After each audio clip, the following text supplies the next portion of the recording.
Camille. Please meeting everyone. Hello. Hello. Hello, everyone.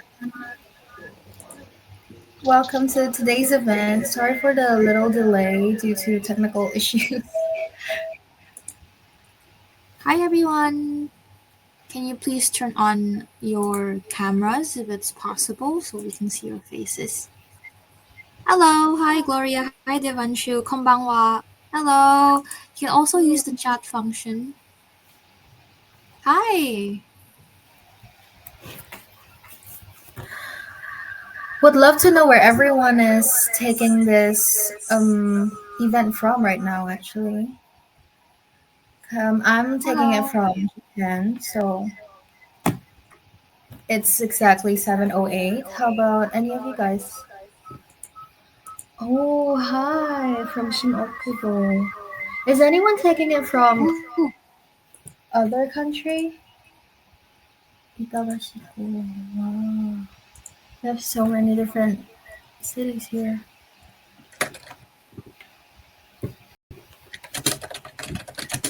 Tokyo. Okay. Elle is also in Tokyo right now. Yeah. Oh, wow. We have a lot of people coming in right now. Hello, welcome.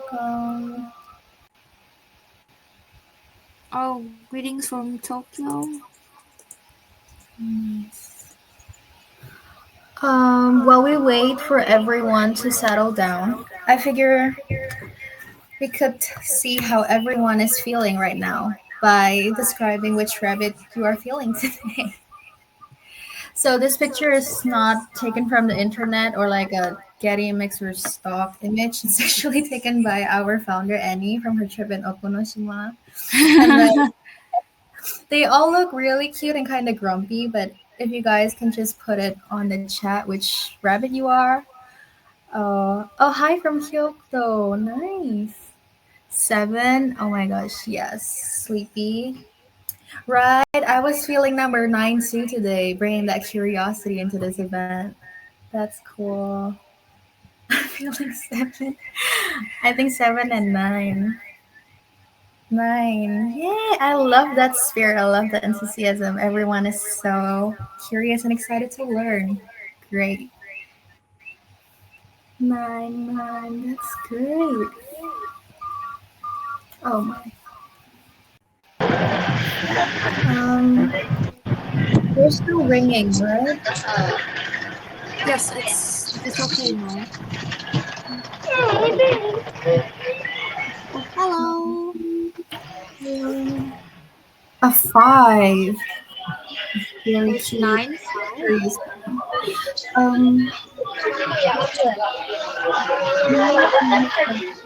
Oh, hi. Someone's outside. Hello. Nice to meet you.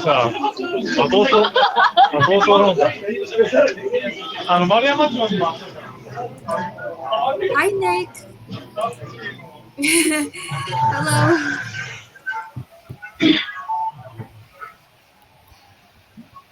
Hello.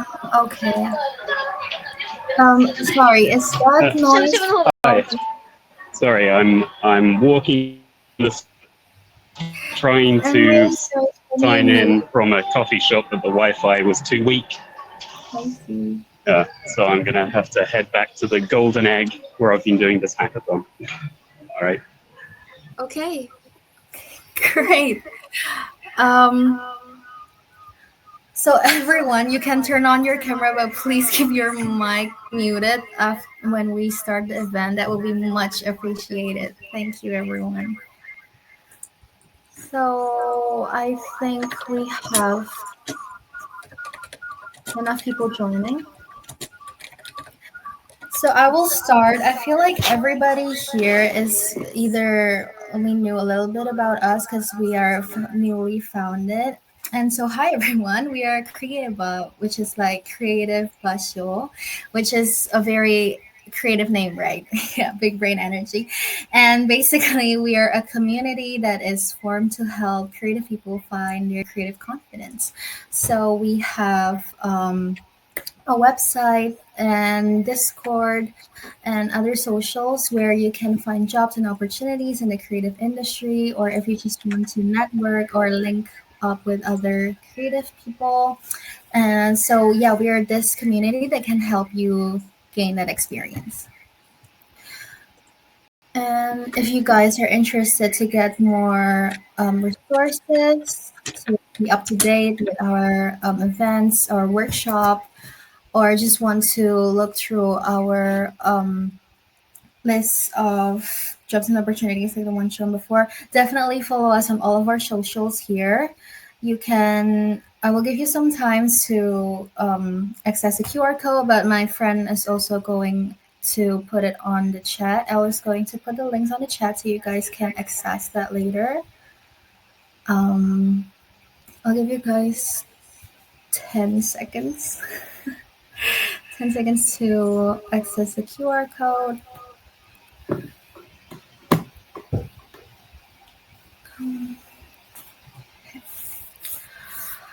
All right.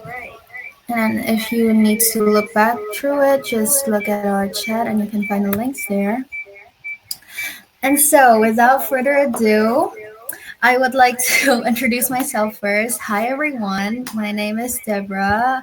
I'm a fourth year uni student. I'm a business major, but I am very into art. Ever since I was a child, I've been painting, crafting, sculpting, crocheting, whatever. So, yeah, if you guys are interested in looking at my works, you can go and check out my art sharing page, which I'm pretty sure Elle's also signing up in the chat. And so you can give it a follow, support me. Yeah. And then let's give a big round of applause for our speaker tonight, Emory. Which you guys can do the share function, but yeah. Hi, Emory. It was really nice to meet you tonight. Can you share with us a little bit about your current job and like the things that you've been doing for the past? Sure. Thanks for having me again. I'm so excited to be here and so happy to talk to all of you and to share my experience. So, yeah, happy to get started. So, as I was so graciously introduced, my name is Emory, and I've been living and working in Japan now for this is my 10th year. So, such a long time, and it goes by so fast. So in that time, originally I started out as an English teacher, like many of people, and maybe many of you too, might be in the same boat. And from there, I decided to transition to UX and UI, but I'll get into the details a little bit later. But I'm currently the lead product designer of the Japanese firm, EÄTart. Also, in addition to that, I take my time and do a little bit of design mentorship with the program we're building right now. And hopefully, once it becomes more complete, we'll be able to pull on a few new design mentees. I would love to have new people on the team, but right now it's a back-end developer kind of mess they're sorting through. But once it gets complete, then we can do that, because I think that's a really good opportunity too for people around Japan. Yeah, besides that, I'm just, yeah, I have a fine arts brand as well. So I do a lot of painting and things like that. So when I'm not product designing, I also have other creative outlets, which is super important. You don't want to conflict the two too much. But yeah, that's pretty much it about me. Wow, that is such an impressive list of experience you've had, Emory. You're like my idol. I will strive to be like you. Stop it. But The Halloween costume comments killed me. Oh my gosh. okay, so let's jump right into Emory's slide. Let me just screen share that right now.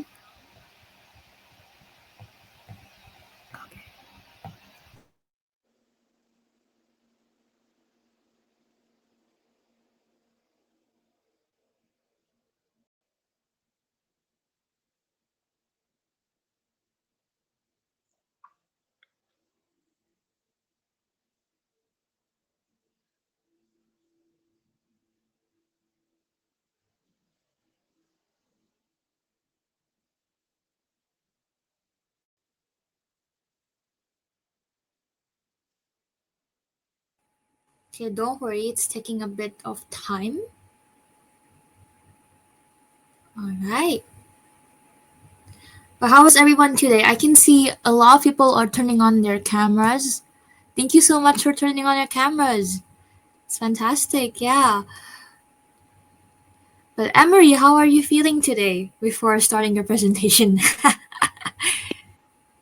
This is the first day I felt good because I've had the flu literally all week since the last design talk with Annie. Yeah, I had like influenza, turns out. So better. Okay, I was gonna ask, are you okay now? No. It's just I didn't expect that omiyage when I came back from the airport. So wear your masks if you're traveling for spring break, everybody. Yes, I agree. And also the weather is drastically changing in Japan too. That will definitely give you a cold. With me, like, yeah, when the weather gets too up and down, that's when a lot of people get those seasonal colds. So yeah, take care of yourself, even when you're out and about enjoying the sakura. Very important. Yes, oh, sakura season. So fun. I haven't, well, it's blooming a little bit in Yokohama, but yeah, I'm excited to like properly go out, but I've been in the middle of moving homes, so I haven't really been able to like make time for anything outdoors, so gotta go do that. Yes, hopefully you can do it by next week, probably the peak of sakura season. Oh yeah, definitely. But weather's getting better, so that's good. Okay, I think can you see the screen? I see the screen, but the screen is black. Oh, how about everyone's screen? How about I can see it. Okay, G said Difanshu. I can see from teaching. Oh, Gloria. Okay, Pamela. All right, fantastic. Thank you. I can Okay, also, now I can see it. Yeah. all If I right. go wide screen. Oh, yep, I can see it. Okay, fantastic. So I guess I'll start off with a little bit of a backstory too. Is once I started getting into designing and I had I don't want to say free time at work, but when I had some downtime in between tasks and projects, I started really thinking because I noticed I started to helping out a few friends in their organizations, and it was a coding event, and I noticed a lot of people were kind of like either coming out of English teaching or in the middle of English teaching, and I'm like, okay, there's a real niche here, community need, whether it's coming out from university or coming out from, you know, kind of like whatever job you're stuck in Japan now. It's like, okay, there needs to be more transition opportunities and more support. So I decided to start writing from tech to teaching, an online article. So I've been putting that out there. And it's just basically my story of how I kind of transitioned into where I'm at now in my design career.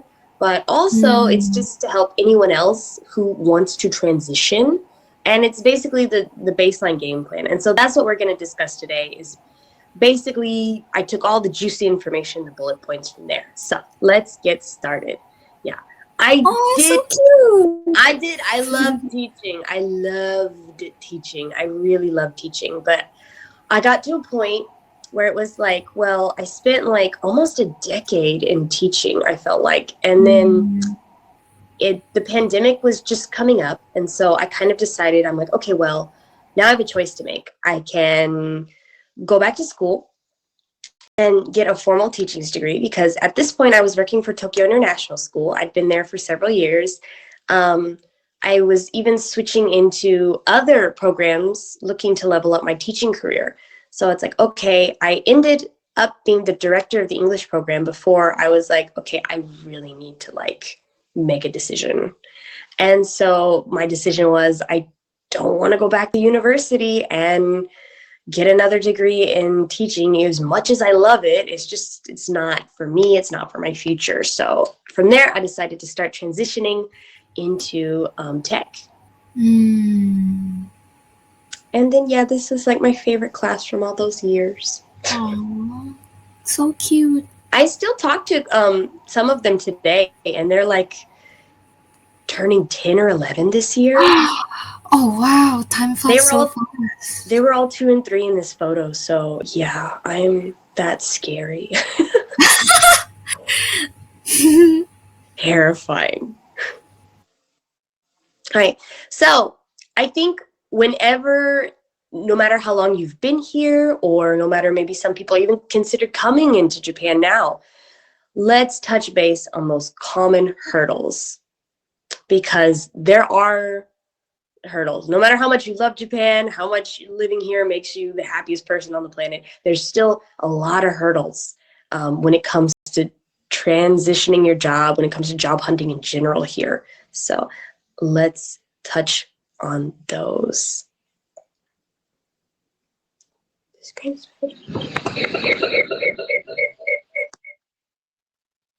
No echo. Okay.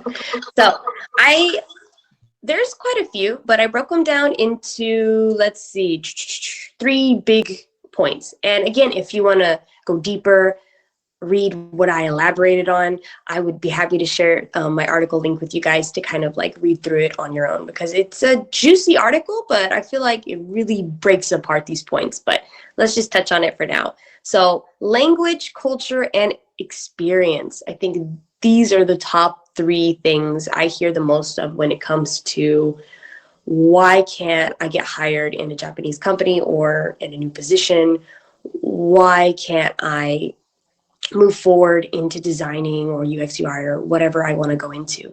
Is a lot of it comes down to those 3 points. And I'll touch on the language first. And a lot of people ask me, do I really need to speak like fluent Japanese or strong Japanese in Japan? And the short answer is duh. Yeah, you do. But the more graceful and elaborate answer is it's very hard to function and accomplish things you want, even in international companies in Tokyo, if you don't have an N2. Like, yeah, unfortunately, because they hire a lot of the times. I can understand why you might need a higher level for designing. At first, I'm like, why do I need? I'm just making pretty stuff. Like, I'm making functional, like, designs. Why do I need to? You guys can, like, the design speaks for itself. Blah blah blah. I was very ahead of myself early in my career, and so turns out a lot of the vendors are Japanese developers, and that's a whole other headache by itself.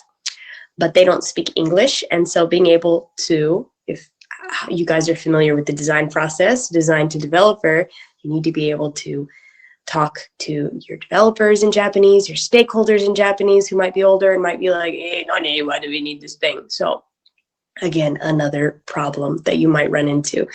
And a lot of the times they hire for cultural reasons for language, as in the more Japanese you know and understand, the less likely you'll be a difficult employee to control and act out. You know the office politics of things.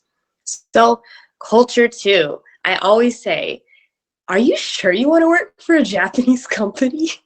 Because from my experience, I've had nothing but like a great experience so far. Like I've had really great teams. And even though my company is Japanese, we switched to an English language environment. And there are other people from different nationalities on my floor, but not on my team. It's been like 100% Japanese, which is cool. But yeah, sometimes you might find yourself like so desperate into getting into that position that you'll accept a Japanese company that will make you overwork, that will make you also play into office politics as the new employee. And doing all that on top of like learning your job as a new person in that position can be really stressful. So I definitely would make sure about that. But if you've got all that done, if you've been in Japan as long as me, you're good on the language, you're good with that, and then you've come to the point where you realize you don't have the experience on your resume, that part could be probably your biggest hurdle and your most difficult, because how can you make experience magically happen when you have none? That's the hard part, especially maybe you're on a full-time working schedule already. If you're a student, how can you squeeze that in between classes and studying whatever you need to do? if you have a part-time job already, how can you get experience, right? So I think that's on my next slide as well. We can talk about that. So yes, getting experience. So I really wanted to highlight this point because it is so important to like getting experience, fluffing up your resume, because this is what recruiters really look at. This really defines like, okay, your work experience and how you fit into a company in a hiring manager's eyes. So education. So I think a lot of the education points are, you can get a traditional degree.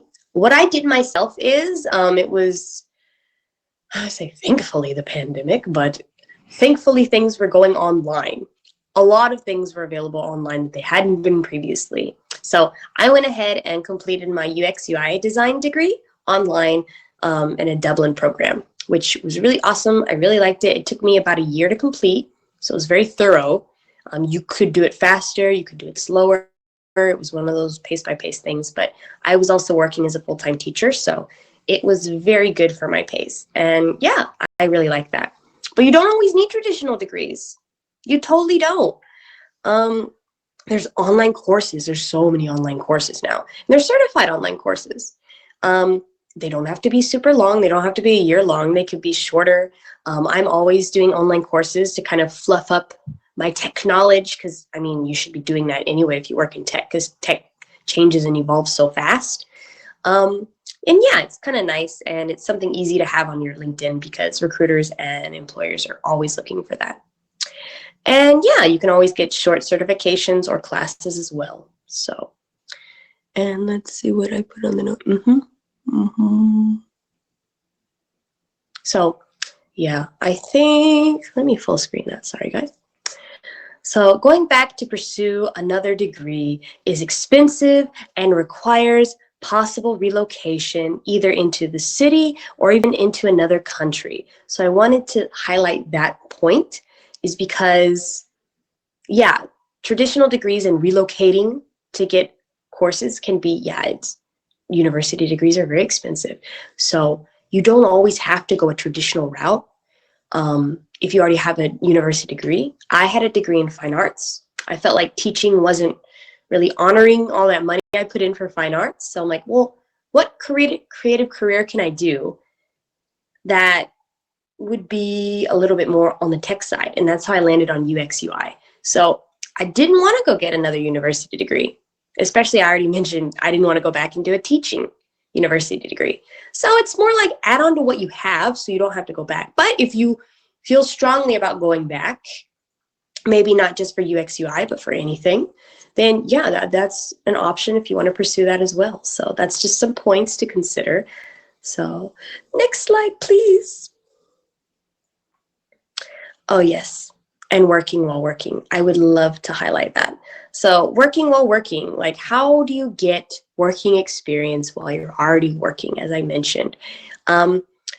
Part-time internships, mentorships, those are all great ways to get experience on your resume. So that is also very valid working experience. I think maybe some people are a little skeptical, or they feel like maybe recruiters might look down on that because it's not with a certified company. But when you're starting out in the beginning for your resume and like things you want to really do improved, like basically you want to fluff up and get a very meaty resume, but you also want valid working experience.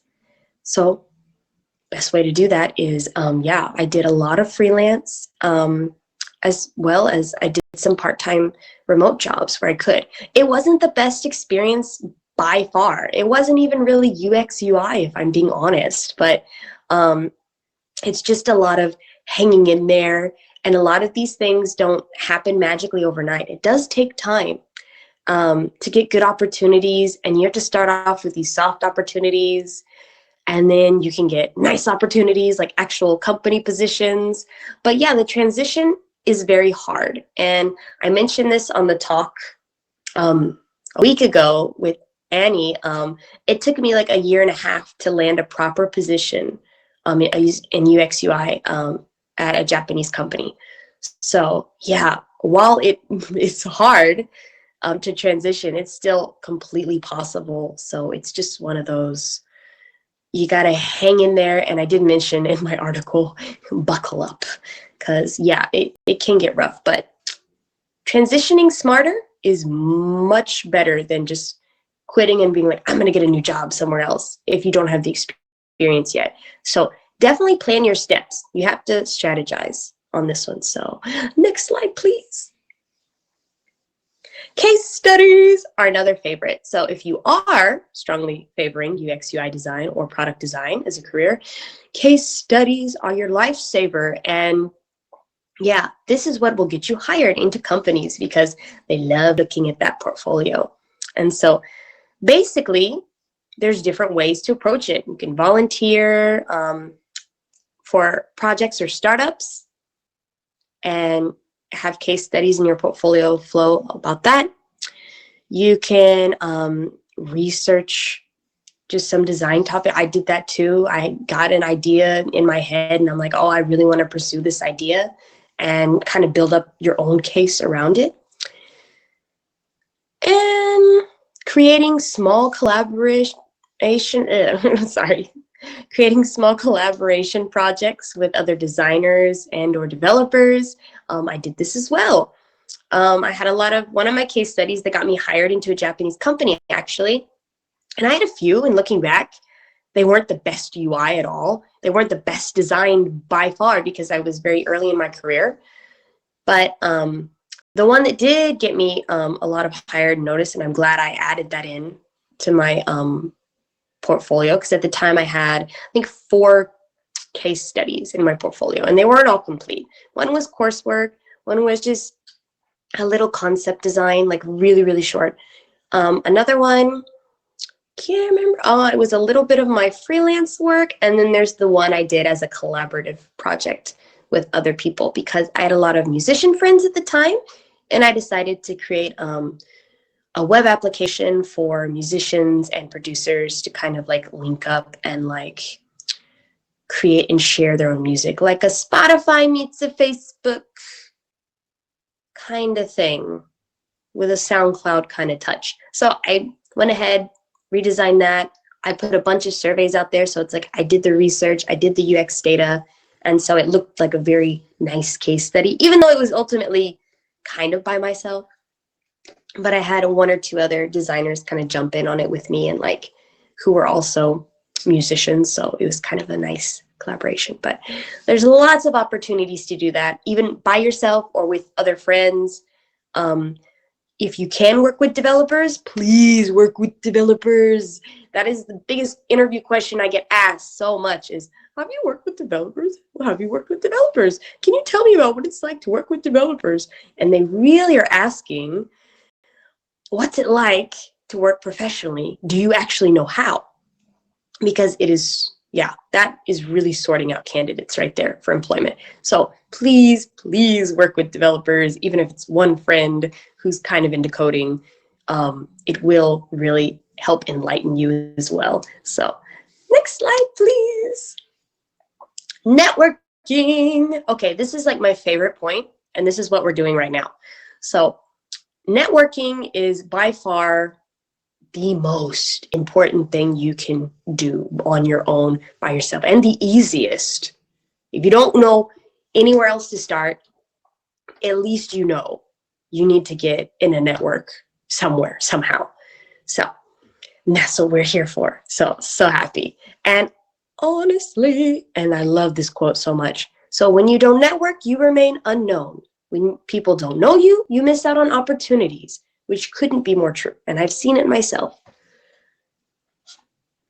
And I mean, not even in UX UI, but I also work a lot in fashion and art. And so the network there is very strong. So I get recommendations all the time before for modeling, for art things, for gigs, for different things. And so when I work with people too, I can like pull them in and be like, oh, you know, that person was really nice to work with, and I can recommend them for things.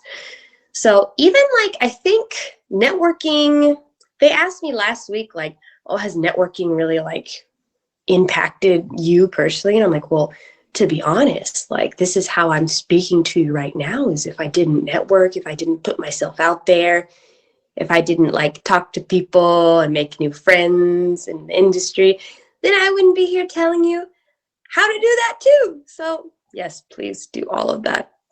So networking, let's get into it. Event networking. So I think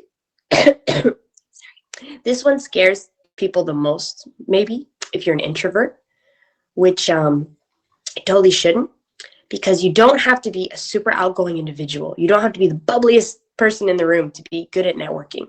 You can network smarter. That's totally fine. Online events like now doesn't take a lot of social effort, but still super important and valid. So let's see. So in-person meetups, offline, like those are super, super important too. But you know, during COVID, those were not popular at all.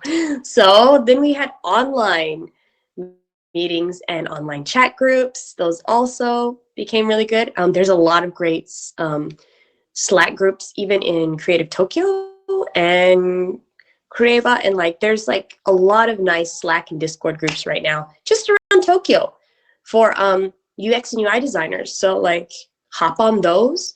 I think I included those links in my article. It should be there. And then technical events and festivals like Design Festa. That's a great one. There's also Fig Jam when Figma kind of pops up. I always miss it. I'm always bad at like Figma, missing their events, but like they do some good Tokyo events as well. Adobe does some cool events. So yeah, go to those, bring a friend if you don't want to go by yourself. And yeah, just meet people, because everyone's super friendly and super, you know, willing to meet and talk to you. And again, it might lead to an employment or project in the future. So, and yeah, as I mentioned before, this doesn't necessarily mean you have to be the most social person. So networking smarter works just as well as, you know, being an outgoing networker. So don't feel bad if you're just like really, really shy or soft-spoken, or maybe your English isn't super, super good, or doesn't matter. I think the communities in Tokyo are very, very warm and welcoming. So I wouldn't worry about it. Just go ahead and try and you won't be disappointed. I mean, you're doing it tonight, so good job. So next slide, please. Summarize. Okay, so this is the finale, guys. Thanks for sticking with me. So 3 points I want you to take away from this, and when you're going into your careers and your transition job hunting journeys, if you haven't already started, if you're still a student and still like, oh well, I think I'm trying, that's okay. They're all valid no matter where you are in life in this point. So number one, be dead serious about the process, and I mean dead serious. I had a lot of friends who started with me job hunting UX UI, and they are not UX UI designers right now because they are not as invested in the process, which that's okay. Sometimes, you know, you find that it was cool, but maybe you just don't want to continue, or it's not the career for you. You found something else. That's totally cool too. But if you don't invest the time, energy, and effort it takes, and I mean limit social events, put down hours of work for your portfolios and like case studies, or do whatever you need to do. And it's not always fun, but it is a good payoff in the end, I'll say. So number two, there are more resources and networks now more than ever. Like there's so many. We're on one right now. And like every year I feel like there's new ones popping up, which is great because there's also new people popping up. So I feel like it's balancing it out. There's now a more, I keep hearing this, there's like a more accessible and easier community than it's ever been in Tokyo, especially for people who are in English teaching or for students. So I think that's really great. And I put a bunch of them on my article from Teaching to Tech. So you can find it on my LinkedIn, by the way, even if I don't get to post it here because I'm on my phone. I don't want to clog up the screen on you guys. So sorry. And number three, don't feel bad about missed opportunities. it's better to find a place excited to have you on their team, whether it's in Japanese or international. And I'll be very, very, very real with you guys. Like, I think I had over 100 rejection, like emails, call, like, of course not calls. Well, sometimes it was to my face, but sorry. So basically, I had so much rejection. I think I got 15 rejection emails in a row at one time. And that's enough to break a person. It's just like, I felt like melting in my husband's car.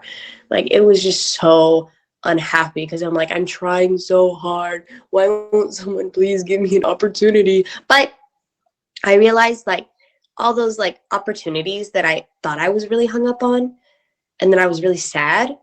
If I look back now, I'm like, oh gosh, I'm dodging a bullet because like what's meant for you won't pass you up. So it's all about finding the right opportunity at the right time. And it might feel like it's taking forever, but don't give up. 100 no's, but you only need one yes. So keep being strategic and keep doing your thing. Because yeah, it gets hard, but it doesn't get impossible. So keep on in there. So thank you guys so much. And thanks for listening. I put some of my socials there. You can QR code it or whatever. And if you would like to read more, my article is on my LinkedIn as well. But it's also on my Medium. So please go find that and get a more thorough read compared to like the little 40 minutes of talking time I did. But yeah, I hope you enjoy it. And if you have any questions, I'd love to hear them. So thank you guys.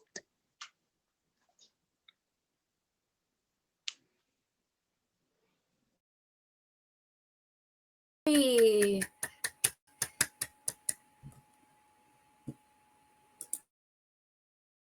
Okay, Deborah, the floor is yours.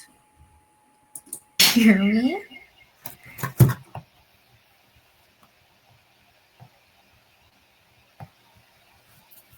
Hello, yes, I'm back. I'm so sorry about the whole thing earlier. Yes, thank you so much, Emory, for that insightful sharing. It was, wow, 100 times getting rejected. I cannot imagine how that must have affected your psyche and all of that. And I'm surprised it didn't affect it worse. Well, I think you got strong mental health.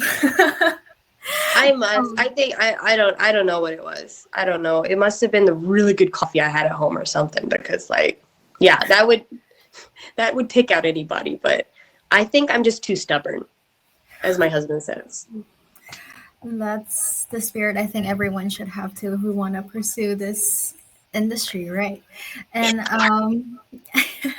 so before we open the floor to questions, there are some questions that we have gotten from Luma, and I think we want to go through that first. So Sure. The first one I think was like asking about working in this field requires a lot of interaction with the people. Like, do you have interactions with users for research or for testing? And if yes, how it is? So for my job in particular, my two, I could say yes and no, because it really depends on your position in your company, after all. And so like, if you're on the UX researcher side, like I know that they talk a lot to users and like they do a lot of user testing and feedback. But I say in general, I do talk to a ton of people because I'm always talking in between the business side. I'm like, okay, the stakeholders, the project managers and things. And that's just like, okay, what needs to be done for the tasks? What are this? What are our goals, our priorities for this product, or blah, blah, blah, blah, blah, blah. And then at the same time, yeah, then I have to talk to development at times. And I also have to talk to like possibly other designers as well. So I think, yeah, I think with UX, UI, and design in general, it's like you're the in-between people to a lot of other people. And so, yeah, I would say you do have to talk to a lot of people. And if you're on the UX side, then you might have to talk to a lot of different people. So it really depends on which part of UX, UI, and product design you are in, honestly. But regardless, you're talking to business and development, that's for sure, a lot of the time. Yeah, so that means we do really have to like have a strong Japanese language too, right? Because we have to connect with all of those people. And this transition to a question that Peggy has, like about, do they really need to take the Japanese examination to showcase their culture fit to the company from a language perspective? I love that question, and no, like you totally don't. Some companies will ask, then they do get asked a lot, oh, can I see your JLPT? I've lived in Japan 10 years, guys. I've never taken that damn JLPT, and I probably never will. I'm strongly against that damn test. It just looks horrible. I'm sorry. That's just me. Like, I love that the people who do try, like, I really, like, respect and, like, I love that. And it will definitely help you in Japan if you want to, like, put time and effort and to pursue that. 100%, I think you should, but you don't have to. A lot of the times recruiters will call you and give you a little Japanese interview, and just to test, like, and be like, okay, well, your Japanese is proficient enough. No worries. Or sometimes during an interview, they'll be like, oh, can we ask a few questions in Japanese, which is terrifying, but I've been there. I've been there. So, yeah, and sometimes they're like, okay, well, your Japanese isn't that great, but, you know, you still have a strong skill set. So sometimes that's enough. But I will say they do prioritize Japanese in Japan before being an amazing designer. Unfortunately, that's just the bottom line, is you could be an average designer, but like a native speaker, and they'll hire you over a designer with like 5 years of experience and a great resume because you have no Japanese. So. Yeah, I also heard that actually if you take JLPT, like for example, you take N1, they would like have a very high expectation that you're that proficient, like have a higher expectation for your Japanese level, rather than if you go in without JLPT, like they will like be more lenient with you, I think.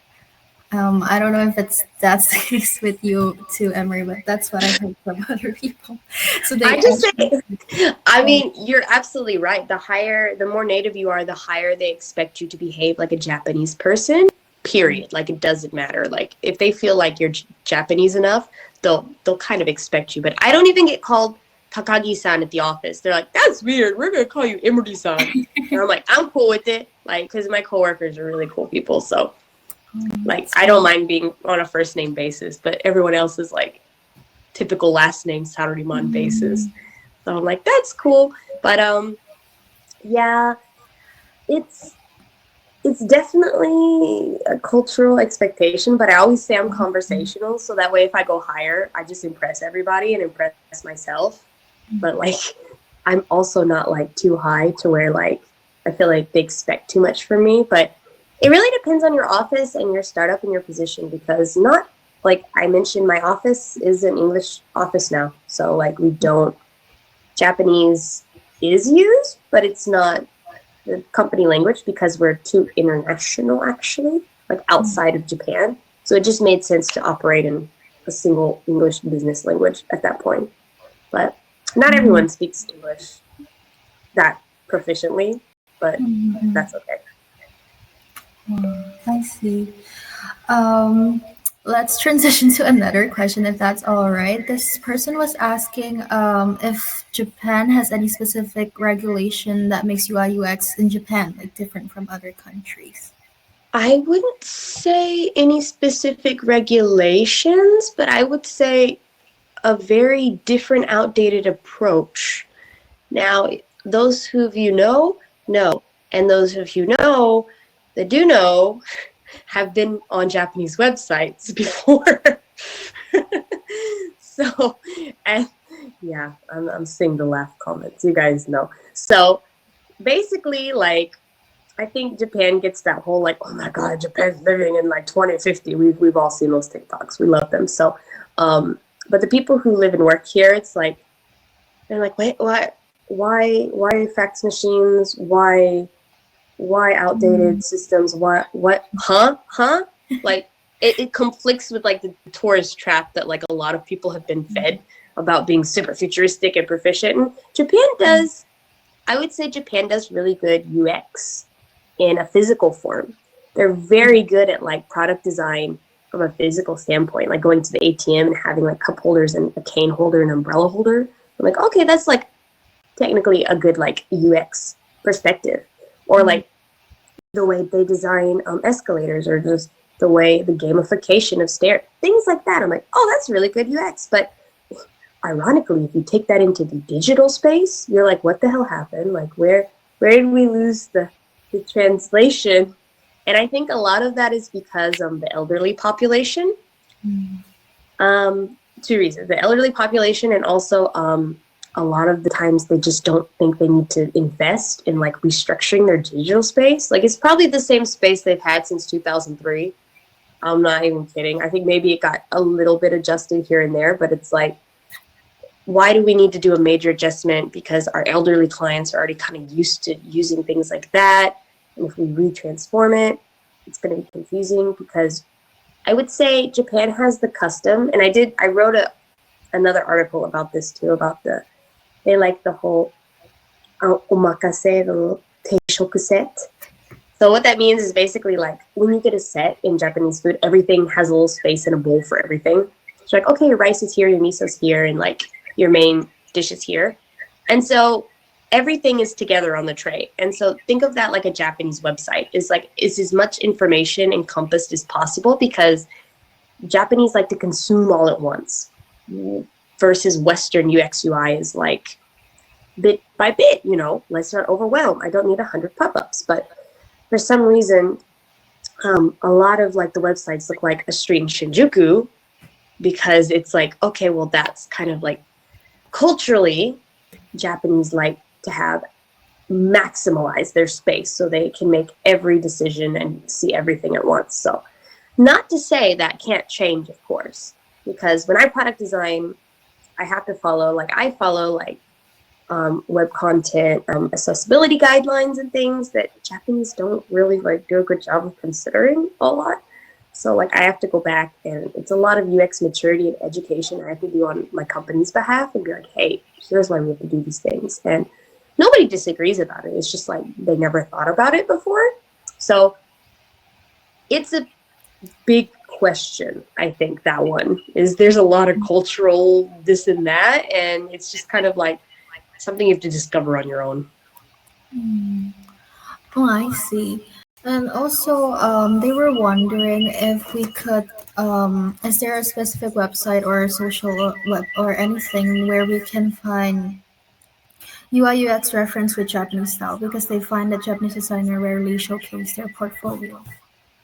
This is a very great question. Actually, all of the UX UI designers that I know are Japanese, or yeah, they don't. Well, Japanese are not really, they don't feel comfortable putting their information public anyway. Japanese are very private people. It's a very private society. My husband made me buy like 28 curtains for our house. Like, he's like, cover the windows, we're private. And I'm like, oh my gosh. Like, so this also, I think, goes into the idea of portfolios, because a lot of personal and private information is in there, as well as a lot of Japanese companies have very good NDAs, which are non-disclosure agreements. And you can't share a lot of the information work you do publicly. So I think that's another reason why like a lot of Japanese don't share.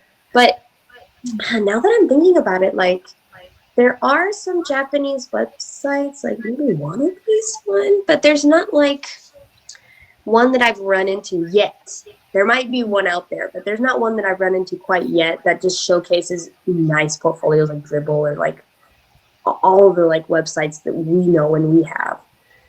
But you do find a few Japanese designers here and there, but most of them are, their work is more private and they don't really show too much of it. So I would recommend following some designers on LinkedIn in Japan, some UX UI designers, and kind of seeing what they're doing with their portfolios too, because I'm sure like they might be more open as well. So take a look around and see what you can find. But I'm sure there's going to be a website if there's not already one up. So for when you did your portfolio, what were the sites that you frequent to see, like for references and stuff like that? Mine was kind of here, there, and everywhere. Like, there's a lot of great people. Like, I went on LinkedIn, of course, and followed like the top UX UI designers that I really liked, like Adam Dunaway. Adam Dunaway. I think he's a great designer, as well as like so many others. And as well as kind of just a good Google search around. I'm like, well, who's really in the UX game? Or a lot of the times Google will some article will comprise like best portfolios of that year or something. So you can go through and kind of like see what you find. But for me, it was just kind of, a very like wide net of different websites, because everyone has different things software in their portfolio, but you also want to make sure they've been kind of checked or cleared by professional UX UI designers, because not all portfolios are meeting good standards, especially higher ability standards, just because they make it look cool. So I would definitely make sure it follows a design process and with data and statistics if possible.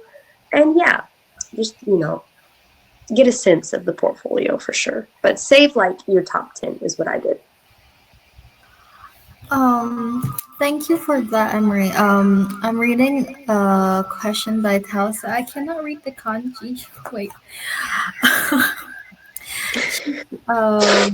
Wait. Let me. So she's asking.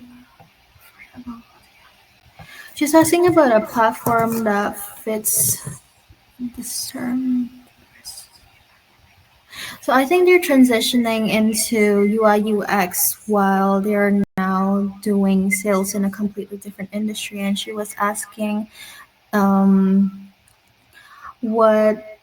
how to build her portfolio and any recommended platform so that it will help her transition much easier. Well, I can't recommend one platform or one method of like getting experience, but I can say that I would definitely look into online courses first and foremost. If you've decided UX UI is what you want to do, check online courses. You can even take short little UX UI courses for free to be like, oh, is this really what I want to do and invest in? So those are really good. So coursework helps improve the education section of your resume. Now, for the work experience part, freelancing can be tough when you're like a junior, but I'd say look for startups. You can even cold call or cold email around and be like for internships and say, hey, I would really like to apply. But if you're Japanese in Japan, it's much easier. So ask for UX UI internships. They're popping up more in Tokyo and around. Could be fully remote's fine, I think. As well as case studies, like I mentioned, to work on your portfolio. So really you're hitting the education, the work, and the portfolio on 3 fronts. But a specific platform I don't think I have, but I will say on my article, I have a very long list of job hunting sites as well.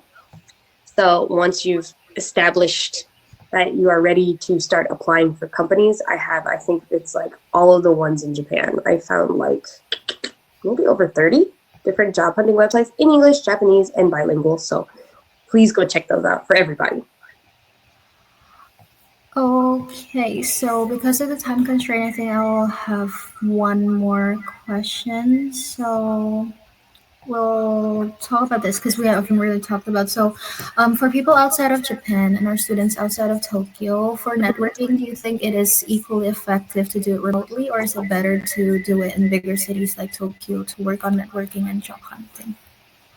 I mean, that's a great question, because I feel like in person, for me, I feel like I enjoy in person more, but that might not be you, that might not be other people. So I would say it's almost as effective, because now after the pandemic, we have all these nice platforms and online like ways to like link up and hang out. So honestly, like even right now, we're doing this wonderful streaming service from my living room. So like, I would say that's pretty effective versus like, you couldn't do that. Like 5 years ago was like way harder, like way more like, well, hang on, this is going to take like way more like brain power to figure out how we're going to do that.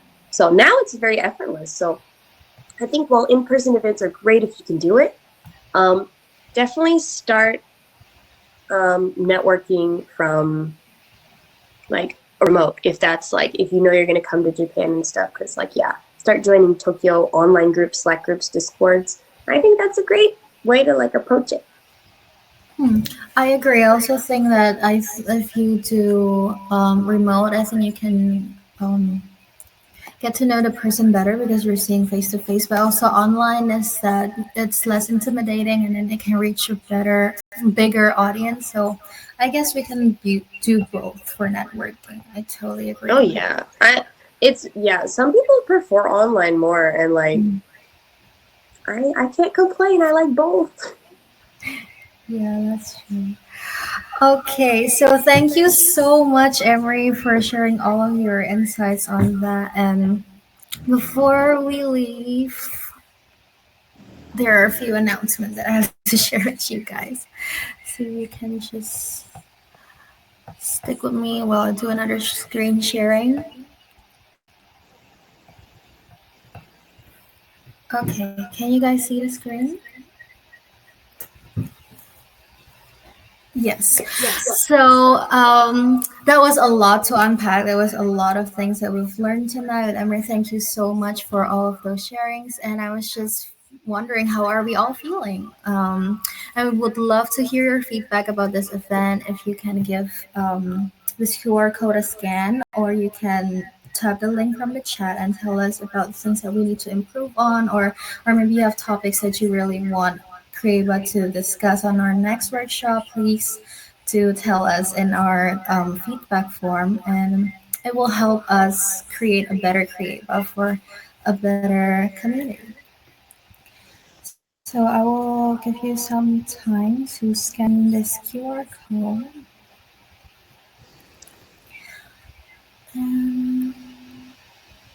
Okay. If you missed it, you can always go to the chat and then check that again. And we will talk about the things that Creaba has in store next. So, like we've seen earlier, like even Emory's slides are made in Figma, and like Figma is a big part in UI/UX, but also Figma can be used in so many other parts of your life. It could be used in your consulting activity, or like other schoolwork or anything like that. So we are holding a workshop, a Creative Build, so basically Figma for Dummies. And this type of workshop basically has our instructor, Joseph. He has lots of experience in UX design, and he will be giving us a demo on how to use Figma. And then the participants will have the opportunity to work on it and also get feedback from him directly. So this has very limited seats available. So if you guys think this is an event that you really want to join, please follow us on Discord or Instagram. Like, make sure you do, because I'm pretty sure it will sold out very fast because we only have 20 seats available. So if you want to scan this QR code, you can join our Discord community, or stay tuned in our Instagram. And another event is Annie's event. So Annie is holding a workshop with Wagon on April 10th at 7 p.m. So it's basically about design thinking, on how to be creative, and it will be in person, so in Tokyo. So anybody that's there, this will be your perfect opportunity to actually do that live remote networking that Emory said was really good. So you can network with any and other participants. There will be a lot of group work with other attendants. So definitely give this event go if you are in the area during the time. So that's a sign up link if you guys want to check this out. And another announcement. So, like Creaba, we are still new, and then there's a lot of things that we need like for example this butter or other things that we need subscription of, like Canva, Figma, whatever. And we would be very glad if you guys can help support us in producing this content and event for you guys by helping us some monetary, like buy us coffee type of money. Like you can give us donation through these links. You can use Ko-fi link or PayPay, and we'll be very grateful for your help. Okay, that was a lot, but before we leave, let's take a picture together. And anyone that's comfortable with having their picture shared on our socials, turn on your camera. If you're not, no pressure at all. Like you don't have to, but yeah, let's take a picture together and commemorate this day. Wait, let me stop sharing. Okay. All right. I see so many beautiful faces. Hello. All right. Wait. Yeah. My internet is a little slow, so I'm just waiting for everyone to show up on my screen.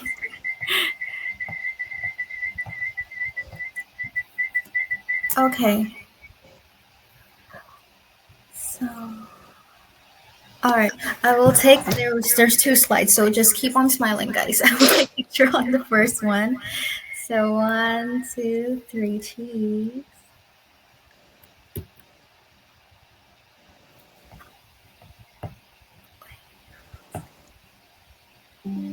Okay, and let me paste it on the chat.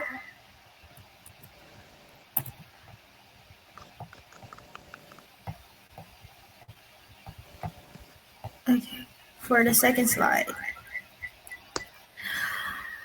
If you guys can keep on smiling for me, thank you very much.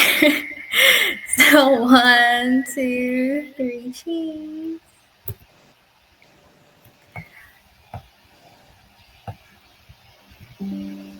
Okay, got it. Thank you so much, guys. Thank you for your patience.